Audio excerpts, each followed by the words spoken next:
Investment series चल रही है और ये इन्वेस्टमेंट सीरीज का ही एक वीडियो है। मैंने लास्ट वीडियो भी अपलोड किया था डिजिटल करेंसी के ऊपर और काफी लोगों ने उस दिन इन्वेस्ट किया था और काफी लोगों ने उसमें फायदा भी कमाया, तो उसका भी मैं लास्ट में थोड़ा सा आपको एक्सप्लेन करूंगा कि अभी भी आप किस तरीके से उसको डिजिटल करेंसी में इन्वेस्टमेंट कर सकते हो। बट आज का जो हमारा टॉपिक है वो है म्यूचुअल फंड। आज हम म्यूचुअल फंड के बारे में डिस्कशन करने वाले हैं। बहुत लोग सुनते हैं म्यूचुअल फंड अच्छा है, ऐड आता है ना, और एक बहुत स्पीड से बंदा बोल जाता है करके इंग्लिश में, काफी कुछ इतना समझ में आता है कि वो रिस्क की कोई बात कर रहा होता है ना, लेकिन वो ये भी बोल रहा होता है शुरुआत में जो ऐड आ रहा होता है कि म्यूचुअल फंड अच्छे हैं। तो आज मैं म्यूचुअल फंड का कॉन्सेप्ट जो है वो एकदम आपको समझाने वाला हूं और अपनी एक थ्योरी है, एक एक्चुअली थ्योरी नहीं, एक इन्वेस्टमेंट रूल है जो मैं अप्लाई करता हूं, रेसिप्रोकल इन्वेस्टमेंट रूल, वो भी मैं आपको समझाने वाला हूं। तो आज जो हम क्वेश्चंस को डील करेंगे, म्यूचुअल फंड क्या होता है, कैसे वर्क करता है, किस तरीके से आप म्यूचुअल फंड में इन्वेस्ट करोगे, किस तरीके से आप रिटर्न पाओगे और किस तरीके से आप रेसिप्रोकल थ्योरी में या रेसिप्रोकल रूल में बिलीव करोगे और अपना इन्वेस्टमेंट पोर्टफोलियो आज से, अभी से, इसी एज से स्टार्ट करोगे। वन बाय वन करके बातों को समझते हैं। मान लो फॉर एग्जांपल आप एक स्टूडेंट हो, आप एक यूथ हो, आपके पास कहीं से 15,000 रुपए आ जाते हैं। I am just taking example, कितने भी हो सकते हैं। आपके पास कहीं से 15,000 रुपए आ जाते हैं और आप अब ये सोचते हो कि यार अब मैं इन 15,000 रुपए को इन्वेस्ट करना चाहता हूं, तो मैं कैसे इन्वेस्ट करूं। जनरली इंडिया में लोग ट्रेंड सोचते हैं एफडी में इन्वेस्ट कर दो, है ना, या फिर म्यूचुअल फंड में इन्वेस्ट कर दो। बट अभी भी लोग म्यूचुअल फंड में इन्वेस्टमेंट करने से डरते हैं क्योंकि उनको लगता है यार इसमें लॉस हो जाता है, स्टॉक में और म्यूचुअल फंड में लॉस हो जाता है, तो लोग डरते हैं। ठीक, एफडी मेरे हिसाब से सबसे घटिया ऑप्शन होता है, तो मैं कभी एफडी में प्रेफर नहीं करता। एफडी मेरे हिसाब से एकदम घटिया ऑप्शन होता है। मैं किसी दिन आपको समझाऊंगा मैंने पहला 1CR कैसे बनाया था, बहुत जल्दी मैंने बना लिया था 2 साल के अंदर। अब पैसों को रोटेट करके इन्वेस्टमेंट का मैंने अपना इस तरीके का सिस्टम बनाया हुआ है और बनाया हुआ था कि मैं आज अगर काम करना छोड़ भी दूं तो भी मेरे पास जो रिटर्न है मंथली वो आराम से 30 से 40 से 50 लाख वेरी करता रहेगा अगर मैं चद्दर टांग के सो भी जाऊं।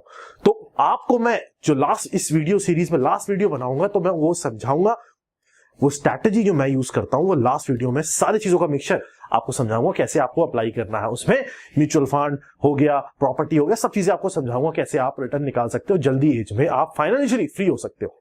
ठीक, म्यूचुअल फंड की मैं बात कर रहा था। 15,000 रुपए आपके पास आ गए थे, 15,000 रुपए आपको इन्वेस्ट करना है। आपको ये समझ में नहीं आ रहा कि मुझे 15,000 रुपए कैसे इन्वेस्टमेंट करना है। ठीक, म्यूचुअल फंड का आपको कोई आइडिया देता है, आपको ये नहीं पता कि म्यूचुअल फंड क्या होता है। म्यूचुअल फंड का अगर आपको आइडिया दूं मैं, तो अब आप इस तरीके से इस चीज को समझो।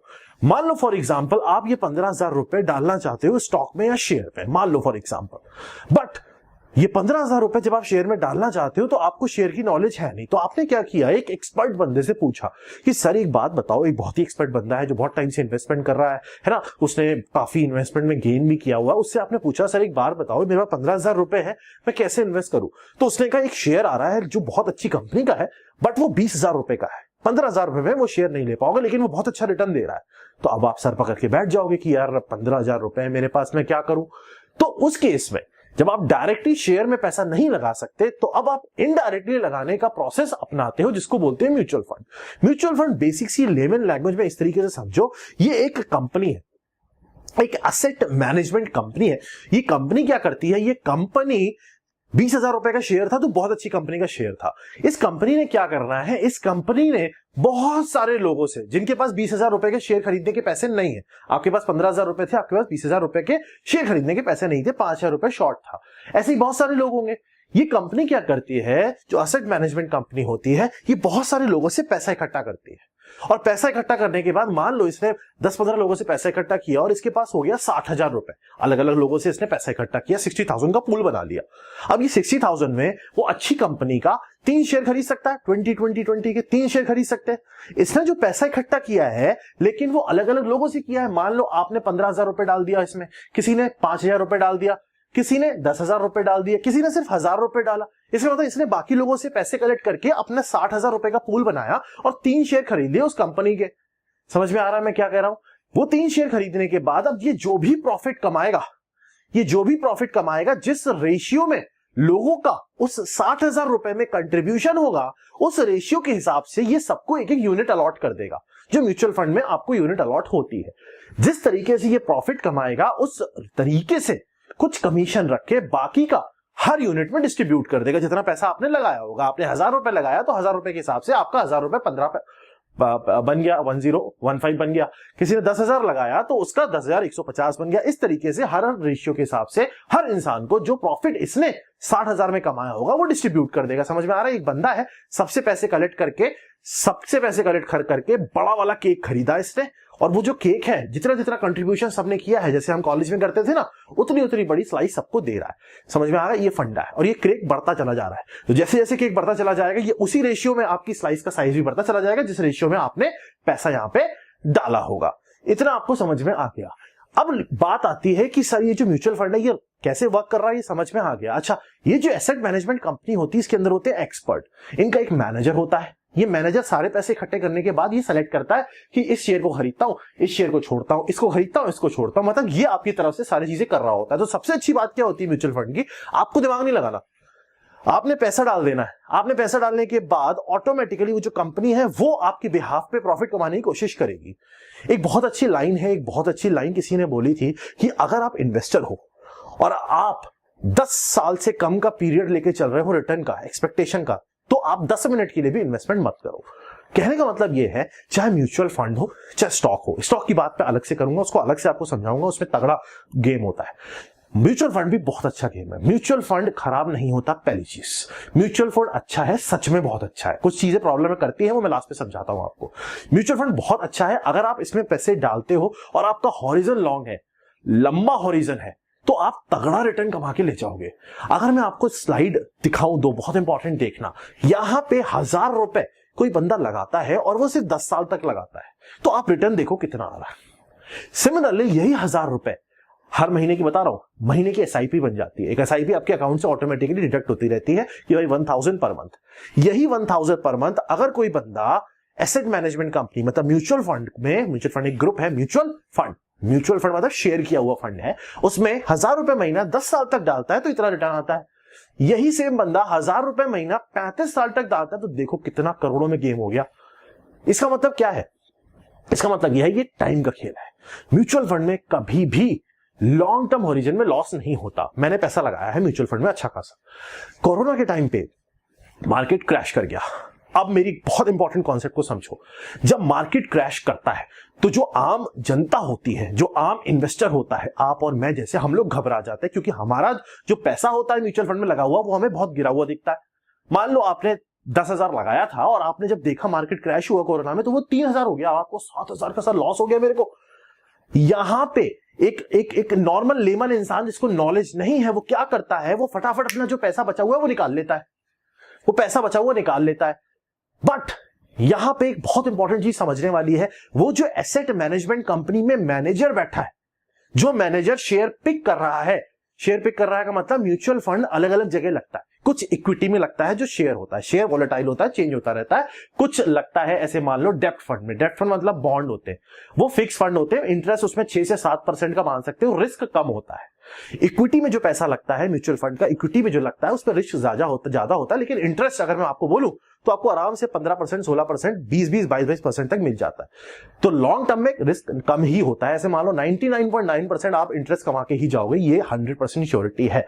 ठीक, पोर्टफोलियो कैसे बनाना वो भी समझाऊंगा, कितना कहां पे डालना है। ठीक, अब जब ये मार्केट क्रैश करता है, समझना बात को, तो ये एसेट मैनेजमेंट कंपनी का जो मैनेजर होता है, ये अगर इसके हाथ में अगर सारा पैसा है, आपने पैसा पीछे से लगाया है, आप कभी भी पैसा निकाल सकते हो, कभी भी पैसा डाल सकते हो, इसका कंट्रोल नहीं है उसके ऊपर। पहली चीज, आपने पैसा लगाया था, आपने इसको पैसा दिया था, भाई मेरा 20,000 रुपए लगा दे, तो अब आपका मन हुआ कि मेरा 20,000 अगर 15,000 हो गया तो अभी निकाल लेता हूं। बट अगर आप ध्यान से समझो तो आपका अगर 20,000 15,000 हुआ है तो हर जगह शेयर का प्राइस डाउन हुआ है, नीचे गिरा है, मार्केट क्रैश करा है। तो ये जो मैनेजर है ये क्या चाहेगा? ये चाहेगा कि कम प्राइस में बहुत सारे शेयर खरीद लूं, लेकिन आप यहां से इसकी जेब से पैसा निकाल के वापस ले रहे हो। इसका मतलब ये यहां पे फंस गया है। यहां पे जब भी मार्केट क्रैश होता है, आम जनता, जो आम आदमी होता है, उसको ये लगता है मैं पैसा निकाल लूं, लेकिन उस टाइम पे जो एसेट मैनेजमेंट कंपनी जो काम कर रही होती है उसका मन होता है कि मैं शेयर खरीद लूं क्योंकि मार्केट आगे चल के राइज करेगा। बड़ी बड़ी कंपनी आईसीआईसीआई, एचडीएफसी, एक्सिस, ऐसी कंपनी अगर गिरती है तो वो ग्रो करेगी, वो बंद थोड़ी हो जाएगी कंपनी। लॉन्ग टर्म में आपको लगता है कि 20 साल में इतनी बड़ी बड़ी कंपनी बंद होती है? बैंक कभी बंद नहीं होते, बैंक कभी बंद नहीं होते। गवर्नमेंट का सपोर्ट रहता है जो बड़े बैंक होते हैं उनमें। यस बैंक पे देखो, बड़े बड़े बैंक्स में लोगों का, पब्लिक का पैसा होता है, उस पे पब्लिक का सपोर्ट चाहिए होता है तो गवर्नमेंट ऑटोमेटिकली सपोर्ट करती है।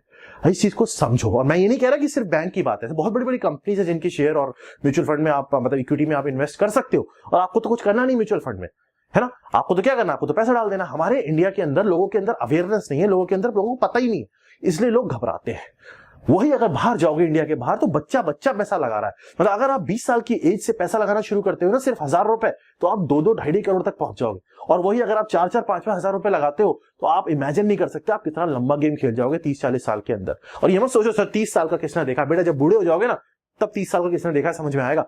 तो पॉइंट ये नहीं है कि पॉइंट सिर्फ इतना सा है कि आपको पैसा डालना है। अब वो 15% दे, 20% दे, 22% दे, या आपकी जेब में ज्यादा पैसा बीच में आ गया तो ज्यादा डाल दो। एक चीज और लोगों के अंदर कंफ्यूजन होता है कि सर मैंने एसआईपी लगाई 1000 रुपीज पर मंथ की, जो मेरा कटता है मंथली म्यूचुअल फंड में। बहुत सारे ऐप हैं, कहीं से भी कर सकते हो। और बाकी आपको अगर सारी गाइडेंस चाहिए प्रॉपर तरीके से कहां पे कैसे करना है, तो उसके लिए हम लोगों ने एक टीम तैयार की है। मैं एक ग्रुप का लिंक है, टेलीग्राम ग्रुप कैटलिस्ट इन्वेस्टर के नाम से हमने बनाया है, उसको ज्वाइन कर लेना। उसमें हमारे जो टीम के एक्सपर्ट्स हैं, जो मेरे एक्चुअल में खुद फंड मैनेजर हैं, जो मेरा फंड डील करते हैं, वो भी अवेलेबल रहेंगे। वो आपको बताते रहेंगे कहां का करना है, करना आपको खुद ही है, उसे बता देंगे, गाइडेंस दे देंगे। मैं खुद आपको बता दूंगा कौन सी बेस्ट आपके लिए अच्छी चीज है, वहां आप अप्लाई कर सकते हो। तो ग्रुप ज्वाइन कर लेना, लिंक नीचे मिल जाएगा आपको। कहने का मेरा मतलब इतना सा है कि अगर आप इन्वेस्ट करना चाहते हो तो आप आज से जितनी जल्दी शुरू करो उतना अच्छा है, उतना बेस्ट है आपके लिए। समझ में आ क्या होगा। तो एसआईपी आप आज से ही शुरू करो। अब मैं आपको बताता हूं अपनी रेसिप्रोकल इन्वेस्टमेंट थ्योरी या रूल। रेसिप्रोकल इन्वेस्टमेंट रूल ये कहता है कि अगर आप 30 ईयर्स के हो, 30 साल के हो, 100 में से आपको लेके चलना ओवरऑल।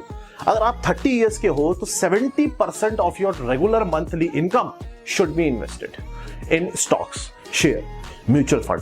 अगर आप 30 साल के हो तो 70% रिस्क ले सकते हो। अगर आप 70 साल के हो, 70 ईयर्स के हो, तो आप 30% रिस्क ले सकते हो। अगर आप 20 ईयर्स के हो तो you have the right to take the risk of about 80% of your monthly income, 80%। और इस 80% को कैसे डिवाइड कर सकते हो, इस 80% में से 10% डिजिटल करेंसी में डालो, बचा 70%। इस 70% में से आप क्या कर सकते हो, 30% स्टॉक में डाल सकते हो और 40% म्यूचुअल फंड में डाल सकते हो। एफडी को मैं इन्वेस्टमेंट नहीं मानता, एफडी को मैं पैसा ब्लॉकेज मानता हूं, क्योंकि आज 4 से 5% एफडी इंटरेस्ट देता है, दैट्स ऑफ नो यूज। और अगर हायर लेवल पे जाओगे तो मैं प्रॉपर्टी का भी आपको सिस्टम समझाऊंगा, जो मैंने खेला है वो भी मैं आपको समझाऊंगा क्या कैसे किस तरीके से करना होता है। जितनी जल्दी करोगे उतना अच्छा है। हर चीजों का कंबाइंड जो पोर्टफोलियो है लास्ट में आपको अपना समझा दूंगा। तो इन्वेस्टमेंट आप रेसिप्रोकल थ्योरी के हिसाब से करो और दिमाग से एकदम टेंशन निकाल दो। 1000, 2000, 1500 जितना भी होता है ना, इन्वेस्ट करो। अगर एसआईपी बाउंस भी होती है, मैं आपको बताने वाला था, कुछ लोगों को डर लगता है कि सर मेरी एसआईपी बाउंस हो गई तो मेरे अकाउंट में पैसा नहीं हो। कुछ नहीं होता। अगर मान लो आप 1500 रुपए महीने का आपने एसआईपी बनाया, 3 महीने दिया, चौथे महीने आपके अकाउंट में पैसा नहीं है तो बाउंस हो जाएगा, कोई दिक्कत नहीं है, 5 महीने कट जाएगा, कोई इश्यू नहीं होता। कोई उसमें ऐसा नहीं होता कि सर मेरे पैसे कट जाएंगे, ऐसा कुछ नहीं है। इतना ध्यान रखना। तो आप कहोगे सर ये म्यूचुअल फंड फिर कंपनी खुद क्या कमा रही, खुद तो कमा ही रही है, ऑब्वियस सी बात। आपका पैसा लगा रही है, आपको इंटरेस्ट वापस कर रही है, और जो बीच में 1 से 5% का जो मार्जिन है वही अपने पास रखना है। उसको बोलते हैं एक्सपेंस रेशियो। आप कभी नोटिस करोगे जब आप इन्वेस्ट करोगे ना, 100 रुपए इन्वेस्ट करोगे ना, तो 99 पॉइंट समथिंग इन्वेस्टमेंट होगा। वो बचा हुआ बाकी का पैसा इस मैनेजमेंट कंपनी के पास जाता है, क्योंकि इनको भी तो सैलरी देनी है, इनको भी तो प्रॉफिट कमाना है, फालतू मेहनत थोड़ी करेगा कोई आपके लिए, है ना। तो यहाँ पे एसेट मैनेजमेंट कंपनी आपके लिए बहुत अच्छा वर्क कर रही होती है। म्यूचुअल फंड अच्छे हैं, म्यूचुअल फंड सच में अच्छे हैं, और जितनी कम एज है उसके लिए उतना अच्छा है। 18 साल की अगर आप हो तो आप आज से ही अपना एसआईपी बनाओ। इंडिया में अवेयरनेस की बहुत कमी है, और इस अवेयरनेस की कमी की वजह से हम ग्रो नहीं कर पा रहे, हम डेवलप नहीं कर पा रहे। मैंने इसको सीखा, इस चीज को सीखा आज से 6-7 साल पहले। आपने जो सीखा वो आज अगर आपने सीख लिया सही टाइम पे, तो आपका गेम बहुत बढ़िया तरीके से हो जाएगा।